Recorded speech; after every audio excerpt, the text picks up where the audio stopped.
नमस्कार, ये है 5 की बात। मैं हूं नगमा। अयोध्या से इस वक्त एक बड़ी खबर आई है कि अब राम मंदिर के लिए रामलला की मूर्ति का चयन हो गया है। 11 ट्रस्टियों ने मैसूर के मूर्तिकार अरुण योगीराज की बनाई मूर्ति को चुना है। अरुण योगीराज एक मशहूर मूर्तिकार हैं और उन्होंने केदारनाथ में शंकराचार्य की प्रतिमा भी बनाई थी। नई मूर्ति की स्थापना के अलावा 70 साल से जिस मूर्ति की वहां पूजा अर्चना होती आ रही है, उस मूर्ति को भी मुख्य गर्भगृह में ही स्थापित किया जाएगा।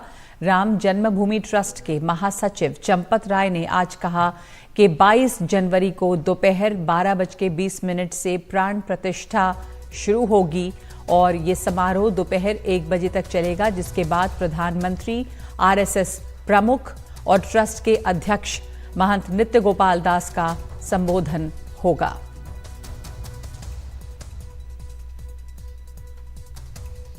अरुण योगीराज मैसूर निवासी, अनेक पीढ़ियों से जिसके परिवार में मूर्ति निर्माण का कार्य चलता है। मेरी जानकारी के अनुसार केदारनाथ में शंकराचार्य जी की प्रतिमा उसी नौजवान ने बनाई है। बहुत कम उम्र का है, 40-45 से ज्यादा नहीं लगता मुझको। अत्यंत विनम्र, हंसमुख। दिल्ली में इंडिया गेट के नीचे, छतरी के नीचे शायद सुभाष चंद्र बोस की स्थापना हुई है। वो प्रतिमा भी उसी योगीराज ने बनाई है, अरुण योगीराज। और जिस तरह से उसने यह जीवन जिया है, शायद आप सोच नहीं सकते। उसने 15-15 दिन, 20 दिन फोन अपने पास नहीं रखा, अपने बच्चों से बात नहीं की। इतना एकाग्र होकर किया है। उसकी मूर्ति का चयन किया गया है और सभी लोगों ने उसकी मूर्ति की प्रशंसा की। प्राण प्रतिष्ठा की पूजन विधि कल 16 जनवरी से प्रारंभ हो जाएगी। पूजन विधि के लगभग सभी कार्य 21 जनवरी तक चलेंगे। 22 जनवरी को प्राण प्रतिष्ठा के लिए जो न्यूनतम आवश्यक पूजन विधि है वो होगी।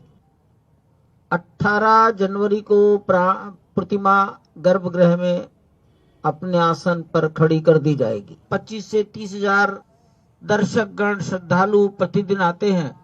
वो 20 और 21 को हम बंद करने का विचार कर रहे हैं, ताकि अंदर की व्यवस्थाओं में हमें सरलता हो सके। मेरे सहयोगी रवीश रंजन शुक्ला इस समय जुड़ रहे हैं हमारे साथ अयोध्या से बड़ी खबर। रवीश के मूर्ति का चयन हो गया, वो मूर्ति जो वहां पे लगाई जाएगी जिसपे प्राण प्रतिष्ठा होगी, और इसके बारे में क्या विस्तार और है? इसमें कई मूर्तिकार थे जो इस में शामिल थे, जिन्होंने मूर्तियां बनाई थी, और अब उसके बाद जो चयन हुआ है अरुण योगीराज की मूर्ति का, जिसकी जानकारी दी गई है, तो कितने लोग इसमें शामिल थे चयन करने में और कितनी मूर्तियां थी इस दौड़ में?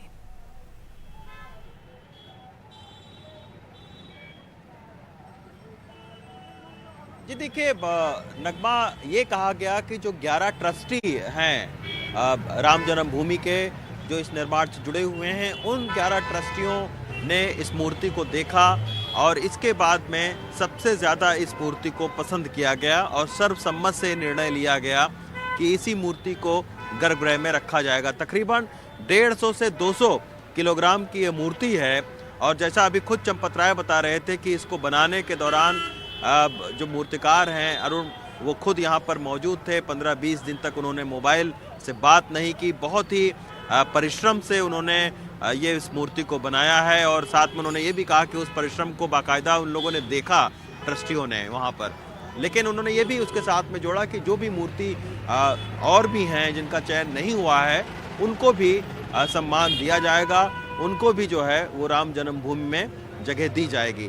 साथ में ये भी उन्होंने कहा कि अभी तक 70 साल से जो राम जन्मभूमि में मूर्ति रखी हुई थी उस मूर्ति को भी जो है वो गर्भगृह में इस मूर्ति के साथ में रखा जाएगा, तो उसके भी दर्शन कर सकते हैं। उन्होंने एक और बहुत महत्वपूर्ण जानकारी दी। उन्होंने कहा कि ये जो गर्भगृह है इसमें 150 व्यक्ति, प्रधानमंत्री, मुख्यमंत्री, राज्यपाल नृत्य गोपाल दास जी, ट्रस्टी सभी और जो चुनिंदा 150 शख्सियत हैं, जिसमें तमाम सारे अन्य संप्रदाय से जुड़े हुए लोग हैं, कबीर पंथी हैं, शैव हैं, वैष्णव पंथ से के लोग हैं, सारे लोग जो है वो 150 लोग इस गर्भगृह में मौजूद रहेंगे। और कल से जो प्राण प्रतिष्ठा का जो धार्मिक एक अनुष्ठान है वो कल से यानी 16 तारीख से शुरू हो जाएगा और 21 तारीख तक ये प्राण प्रतिष्ठान का जो धार्मिक कार्यक्रम है ये चलेगा। 18 तारीख को ये जो मूर्ति चयन की गई है, इस मूर्ति को जो है वो गर्भगृह में स्थापित किया जाएगा। इस मूर्ति को 18 तारीख को स्थापित कर दिया जाएगा, लेकिन उसके बाद जो है वो धार्मिक जो अनुष्ठान हैं वो चलते रहेंगे। उन्होंने ये भी कहा कि 150 देशों में, बहुत ही चुनिंदा 150 देशों में उन्होंने पत्र भेजा था और ये कहा था कि एक एक लोग वहाँ से आएँ, तो चुनकर अब जो है वो 54 लोग जो है वो इस कार्यक्रम में शामिल होने के लिए बाहर देशों से आएंगे। साथ में उन्होंने ये भी जोड़ा कि 18, 19, 20, 21 और 22 ये अगर 4 दिन अगर जोड़ दिया जाए तो इसमें अयोध्या में 100 से ज़्यादा जो चार्टर्ड प्लेन हैं वो यहाँ पर आएंगे और उसके लिए बाकायदा जो आयोजन समिति है उसने जो महर्षि वाल्मीकि एयरपोर्ट है उनसे दरख्वास्त की है कि आप इनको जगह दीजिए और अच्छे से इनकी व्यवस्था करवाइए चार्टर्ड प्लेन की, क्योंकि बहुत सारे लोग जो है वो इसमें शामिल होने के लिए आ रहे हैं। ये बात भी उन्होंने कही कि 12:20 22 तारीख को 12:20 से प्राण प्रतिष्ठा का कार्यक्रम शुरू होगा और वो तकरीबन 1 बजे तक चलेगा और उसके बाद में तकरीबन 65 से 70 मिनट प्रधानमंत्री जी, योगी आदित्यनाथ जो मुख्यमंत्री हैं उत्तर प्रदेश के, और नृत्य गोपाल दास केवल आशीर्वाद देंगे, लेकिन मनोभाव जो है उसको संबोधन तो उन्होंने नहीं कहा, लेकिन उन्होंने ये कहा कि वहाँ उपस्थित रहने का जो मनोभाव है उसको ये सारे लोग प्रकट करेंगे, तो उसमें 65 से 70 मिनट का वक्त लग सकता है। उन्होंने ये कहा कि 2 बजे तक जो है ये सारे जो लोग हमारे रहेंगे, प्रधानमंत्री, मुख्यमंत्री, राज्यपाल और ट्रस्ट से जुड़े लोग, वो 2 बजे तक दर्शन करेंगे और उसके बाद में जिन 8000 लोगों को आमंत्रित किया गया है उनको फिर ये दर्शन जो है रामलला के करवाए जाएंगे, यानी दोपहर 2 बजे से लेकर और रात तक जो है ये दर्शन चलेगा। उन्होंने ये भी कहा कि मीडिया को भी हो सकता है कि कैमरे समेत जो है वो दिखाया जाए, रामलला के दर्शन करवाए जाएं। फिर 22 तारीख के बाद से 23 तारीख से जो है वो आम लोग रामलला के दर्शन कर सकते हैं। आरएसएस और विश्व हिंदू परिषद के जो कार्यकर्ता हैं उनको अल्टरनेट तारीख में 4 से 5 हजार लोग जो है वो अयोध्या में उनको भी दर्शन करवाने की इंतजाम करवाए गए। जी जी रवीश, धन्यवाद आपका इस पूरे विस्तार के लिए। आपने बात की अरुण योगीराज की, वो मूर्तिकार जिनकी मूर्ति का चयन किया गया है और वो वहां पर रह के उन्होंने लगातार मूर्ति बनाई।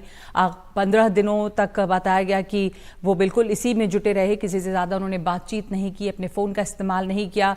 तो अरुण योगीराज के बारे में आपको थोड़ी जानकारी दे दें कि वो एक ऐसे मूर्तिकार हैं जिन्होंने एक से बढ़कर एक मूर्तियाँ बनाई हैं। चंपत राय जी ने बताया कि इंडिया गेट पे जो छतरी लगी है और वहाँ पर सुभाष चंद्र बोस की जो मूर्ति है वो भी उन्हीं की बनाई हुई है। प्रधानमंत्री नरेंद्र मोदी उनके मुरीद हैं, 5 पीढ़ियों से ये काम उनका परिवार कर रहा है मूर्ति बनाने का। तो एक नज़र डालते हैं अब तक के उनके काम पर। भगवान केदारनाथ के धाम में जहां जगतगुरु शंकराचार्य ने समाधि ली थी, उसी पवित्र स्थल पर शंकराचार्य की ये प्रतिमा बनाई गई। 2013 में केदारनाथ धाम में आई महाप्रलय की तबाही से वहां सब कुछ तितर बितर हो गया था। उसके बाद केदारनाथ का कायाकल्प हुआ तो 103 टन की एक ही शिला से शंकराचार्य की 55 टन वजनी मूर्ति तैयार हुई। इसी मूर्ति को कर्नाटक के मूर्तिकार अरुण योगीराज ने बनाया था।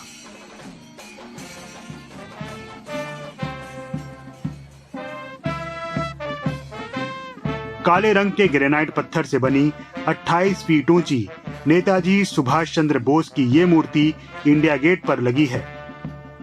नेताजी की ये प्रतिमा पारंपरिक तकनीक और अत्याधुनिक औजारों का उपयोग करके बनाई गई है।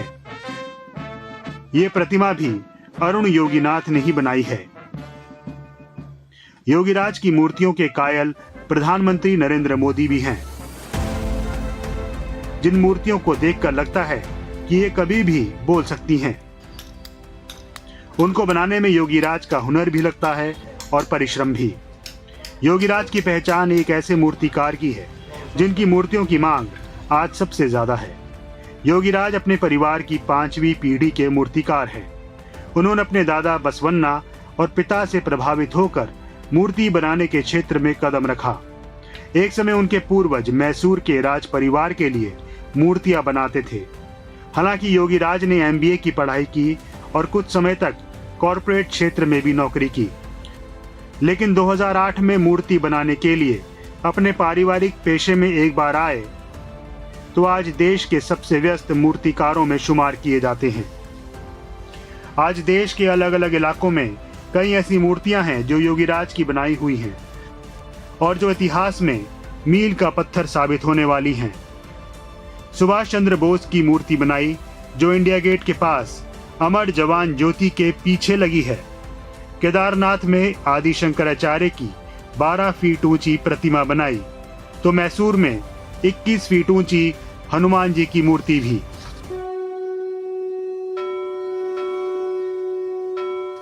इनकी प्रतिभा का प्रताप इन्हें रामलला की मूर्ति तक ले आया। बेंगलुरु से निहाल किदवई की रिपोर्ट, NDTV इंडिया। तो मैसूर के मशहूर मूर्तिकार हैं अरुण योगीराज, जिनकी बनाई हुई मूर्ति को चयनित किया गया है। इधर अयोध्या से एक और बड़ी खबर आ रही है। वहां पर कांग्रेस के कुछ नेता भी गए हैं, सरयू में डुबकी लगाई है। कांग्रेस के नेताओं और स्थानीय लोगों के बीच में कुछ झड़प भी हो गई है। अयोध्या में रामलला के दर्शन के लिए पहुंचे कांग्रेस के कई बड़े नेता और इन नेताओं ने सरयू नदी में स्नान किया, फिर हनुमानगढ़ी में भी दर्शन के लिए पहुंचे। लेकिन अब ये खबर आ रही है कि इस बीच में स्थानीय लोगों के और इन नेताओं के बीच में कुछ झड़प हुई है।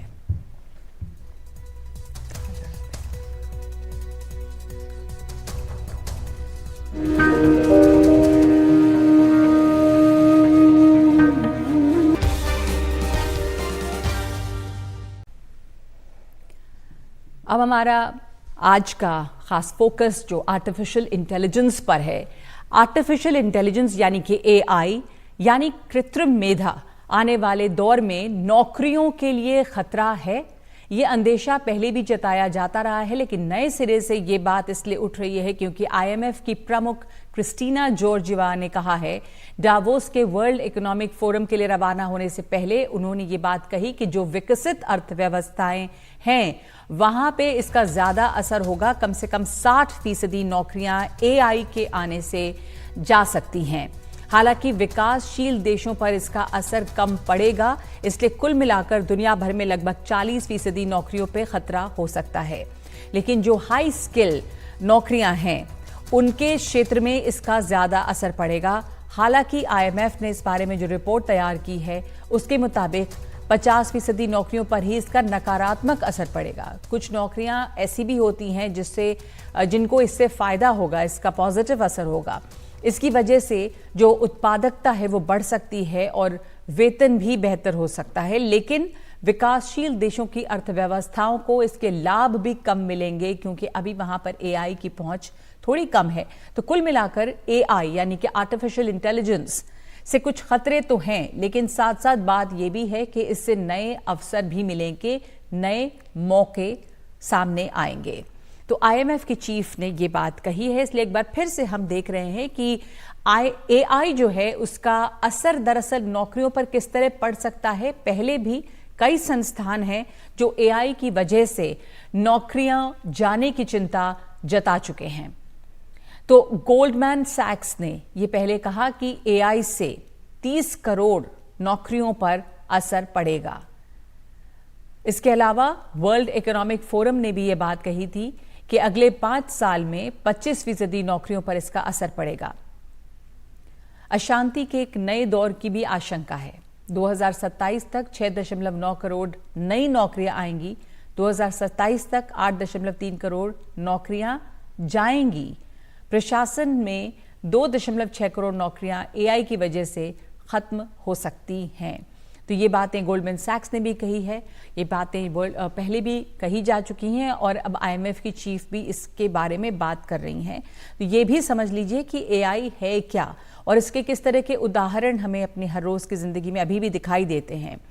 तो एआई यानी कि आर्टिफिशियल इंटेलिजेंस जो है वो मशीनों द्वारा इंसान की बुद्धि जैसा काम कर सकता है, इंसानी दखल के बिना जटिल काम की क्षमता है, इंसान की तरह सोचने की क्षमता है, असली आंकड़ों के आधार पर फैसले लेने की क्षमता। अब जो कुछ मिसालें हैं, कुछ उदाहरण हैं जो एआई सिस्टम बहुत लोकप्रिय हैं, उनमें है सिरी और एलेक्सा। एप्पल और अमेज़न के उपकरणों में ध्वनि पे आधारित पर्सनल असिस्टेंट, आप एलेक्सा से, सिरी से कुछ भी काम करने के लिए कह सकते हैं। चैट जीपीटी और GPT-4 तुरंत जवाब देने, लेख लिखने, वेबसाइट्स की कोडिंग की क्षमता वाले चैटबॉट हैं। इसके अलावा खुद ब खुद चलने वाली गाड़ियां, टेस्ला, गूगल के स्मार्ट होम डिवाइस जो ऊर्जा की बचत, रोशनी, सुरक्षा, कैमरा ऑपरेट कर सकते हैं। तो ये कुछ उदाहरण हैं जो एआई के फायदे हैं और जो आर्टिफिशियल इंटेलिजेंस जिन उपकरणों में हमें हर दिन दिखता है। डॉक्टर सुबी चतुर्वेदी हमारे साथ हैं, एआई एक्सपर्ट, इस पर चर्चा के लिए। ये पहले भी बात हुई है डॉक्टर चतुर्वेदी कि किस तरह का असर पड़ सकता है नौकरियों पर। लोगों की नौकरियां जा भी सकती हैं, नौकरियों की सूरत बदल भी सकती है, जो स्किल्स हैं वो बदलने होंगे। तो अब जो आईएमएफ चीफ कह रही हैं कि दुनिया भर में समझें तो 40% या 50% ऑन एन एवरेज नौकरियों पर असर पड़ेगा, नौकरियां कम होंगी। इसे समझना चाहेंगे किस तरह की नौकरियों पर असर पड़ सकता है, क्या असर पड़ता है, कहां कहां एआई रिप्लेस कर सकती है। ये लोगों को बहुत डराता है कि उनकी नौकरियां चली जाएंगी। वाह, ये बहुत अहम सवाल है और चर्चा का विषय भी है। तो हमें ये समझना पड़ेगा, जैसे क्लाइमेट चेंज की बात होती है, ये सबकी साथ की समस्या भी है, पर इसमें जो विपदा हम देखते हैं उसमें एक अवसर भी है और मौका भी है।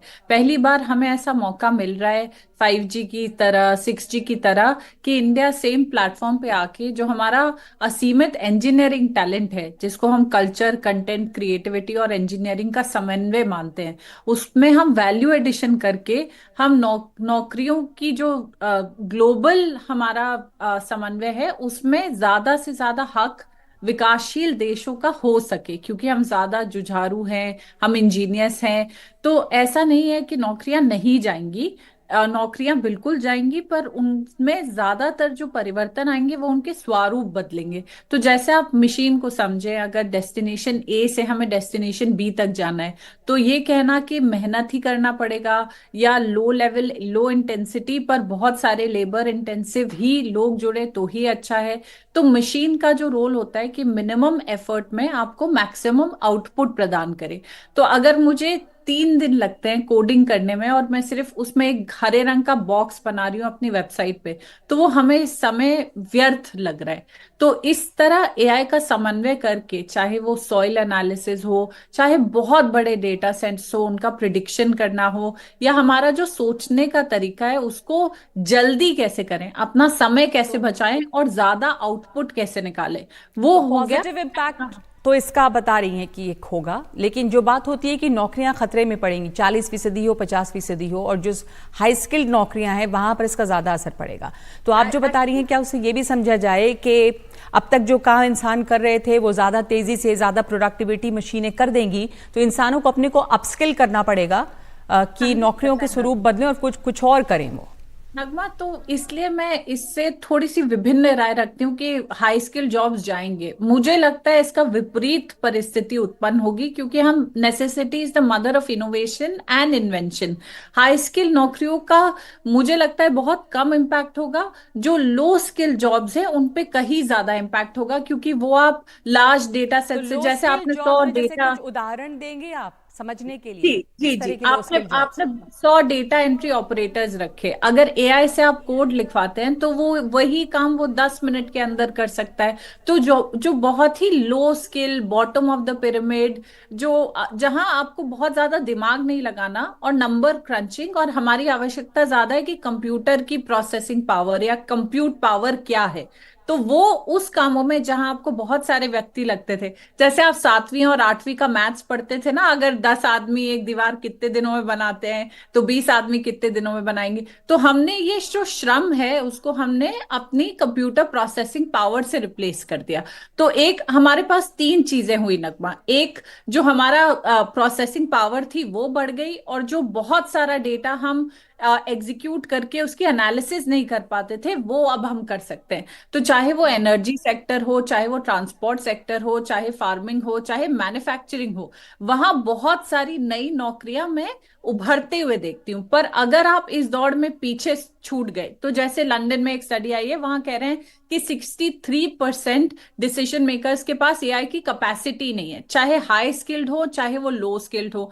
और हमें ये कोशिश करनी है कि, और जो हमारी आज की सरकार कर भी रही है, आपने न्यू एजुकेशन पॉलिसी 2020 देखी, बहुत सारे यूनिवर्सिटीज की एक अर्जेंसी के साथ मीटिंग हो रही है कि आप इंस्टीट्यूशंस ऑफ एक्सीलेंस, चाहे वो आईआईटीज हो चाहे वो आईएम्स हो, किस तरह आप जल्दी से जल्दी ये गैप को ब्रिज कर सके। तो ऐसा नहीं है कि एआई कोई नई चीज है, एलन ट्यूरिंग ने इन्वेंट किया, और बहुत सारी मशीन लर्निंग पे काम हमारे इंस्टीट्यूशंस और प्रोफेसर्स कर रहे थे।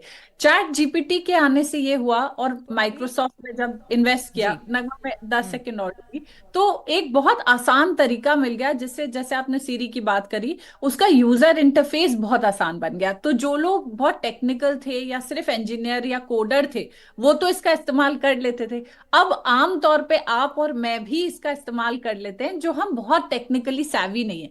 तो इसका उपयोगिता भी बढ़ गई, इसका अडॉप्शन भी बहुत बढ़ गया। और आखिरी बात यह है कि ग्लोबल अगर आप स्टेटिस्टिक्स देखें तो 2000 बिलियन का मार्केट साइज होगा 2030 तक, और खाली अगर आप इंडिया का इम्पैक्ट देखें। आप जी, मैं आपसे ये समझना चाह रही हूँ कि अभी आईएमएफ की चीफ को इस बात को कहने की जरूरत क्यों पड़ी, और सिर्फ आपने बताया कि जाहिर सी बात है कि पहले से भी एआई है, बहुत सारी जगहों पर है, हो सकता है चीजें बदलें। मुझे जो समझ में आ रहा, आप ये कह रही हैं कि एक स्वरूप बदलेगा, जो आप जो काम करते हैं, आपकी असिस्टेंस और पॉजिटिव भी बहुत असर होगा एआई का, आपके काम तेजी से हो सकते हैं, पर आपके लिए अलग चुनौतियां सीखने की और कुछ और काम करने की। तो आईएमएफ की चीफ इस समय जो ये बात कह रही हैं, वर्ल्ड इकोनॉमिक फोरम डावोस में जो होने वाला, उस पर रवाना होने के पहले कि नौकरियां जा सकती हैं, तो ये कैसे देख रहे हैं आप? 2 क्वालिफायर्स की बात करी। देखिए, एक तो वर्ल्ड इकोनॉमिक फोरम पे जब बात होती है तो ग्लोबल लीडर्स आते हैं, और आज से वो 5 साल 10 साल के प्रिडिक्शंस की बात करते हैं। वो ये भी कहते हैं कि क्लाइमेट चेंज या लोनलीनेस, या 10 साल में जो हमें बहुत प्रायोरिटी पे प्रॉब्लम सॉल्व करनी है, उसकी हमारी रूपरेखा क्या होगी। तो वो किसी देश के या किसी स्टेट के विशेष तौर पे बात नहीं कर रहे होते।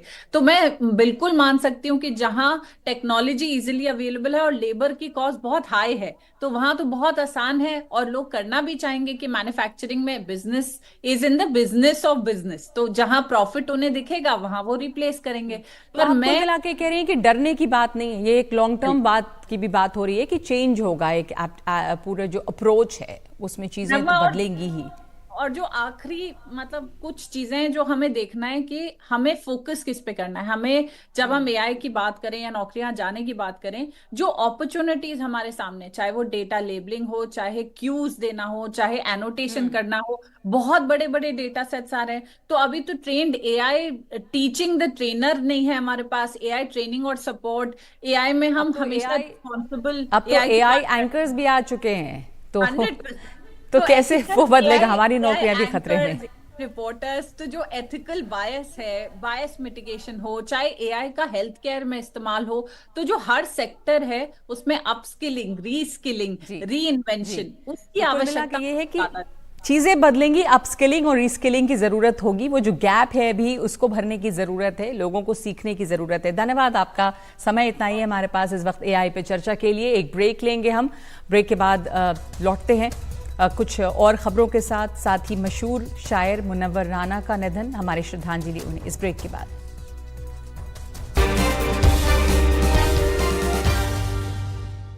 जाने माने शायर मुनव्वर राना लंबी बीमारी के बाद बीती रात गुजर गए।